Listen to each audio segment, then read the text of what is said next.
মোহনবাগান ক্লাবে হয়ে গেল ঐতিহ্যবাহী বার পুজো। উপস্থিত ছিলেন মোহনবাগান সচিব দেবাশিস দত্ত। এছাড়াও ছিলেন মোহনবাগানের দুই তরুণ খেলোয়াড় দিবেন্দু বিশ্বাস ও আমানদীপ। এছাড়াও ছিলেন দুই প্রাক্তন ফুটবলার শিশির ঘোষ ও প্রসূন ব্যানার্জি। সোমবার মোহনবাগানের গুরুত্বপূর্ণ ম্যাচ মুম্বাই সিটির বিরুদ্ধে জিততে পারলেই আইএসএল লিগ শিল্ড জিতে যাবে মোহনবাগান দল। তাই বার পুজোয় একটাই প্রার্থনা, মোহনবাগান আইএসএল লিগ শিল্ড জিতুক। এদিন সকালে বার পুজো প্রতি বছরের মতন এবছরও নিয়ম অনুযায়ী পালিত হয়। এবছরও হলো। বার পুজোকে কেন্দ্র করে মোহনবাগানে এদিন সাজো সাজো রব। এদিন সকালে উপস্থিত ছিলেন মোহনবাগানের প্রাক্তন সচিব সৃঞ্জয় বসু। তিনিও সকালবেলা ঘুরে গেলেন মোহনবাগান ক্লাবে। সব মিলিয়ে এদিন বেশ জমজমাট ছিল মোহনবাগানের বার পুজো।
সংকল্প মানে বার পুজোর একটা শুভ দিন, সাফল্যের কথা মাথায় রেখে এই বার পুজো যে বিশেষ কি সংকল্প নিল মোহনবাগান বা সফল নিল? দেখুন, আপনি এইটা যদি বলেন বিশেষ সংকল্প, প্রত্যেক দিন কি কোনো বিশেষ সংকল্প হয়?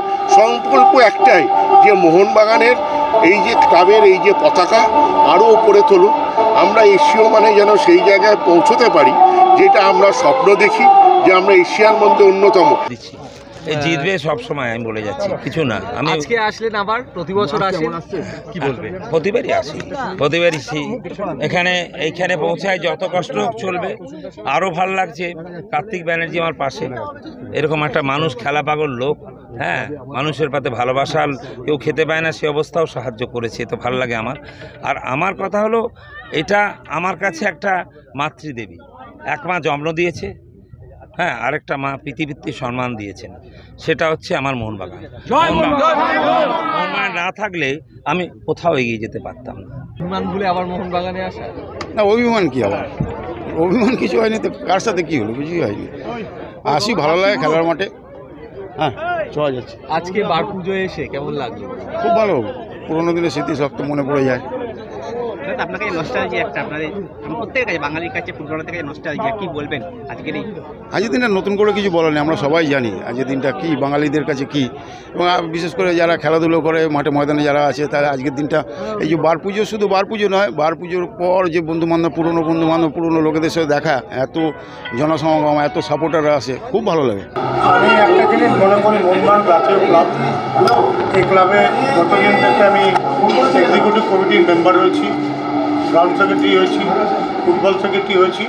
আমি নববর্ষের বড়দের প্রণাম জানাই, ছোটদের অনেক অনেক ভালোবাসা, শুভেচ্ছা। এবং মনে করি মোহনবাগান ক্লাবের ফুটবল সেক্রেটারি হওয়ার পরে মোহনবাগান ক্লাবের দিনের পর দিন মোহনবাগান ক্লাবের একটা সুন্দর মুহূর্ত তৈরি হচ্ছে।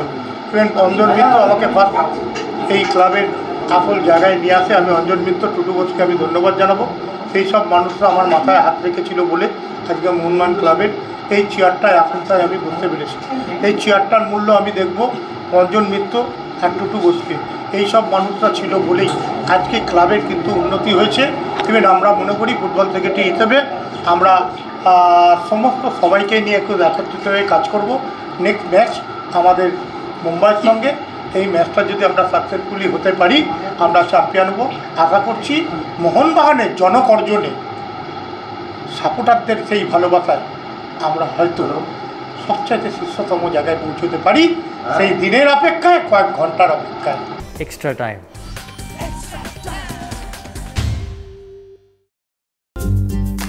লেটেস্ট নিউজ আর এক্সক্লুসিভ ভিডিওর সঙ্গে আপডেট থাকতে এখনই সাবস্ক্রাইব করুন আমাদের ইউটিউব চ্যানেল। বেল আইকনে ক্লিক করতে ভুলবেন না যেন।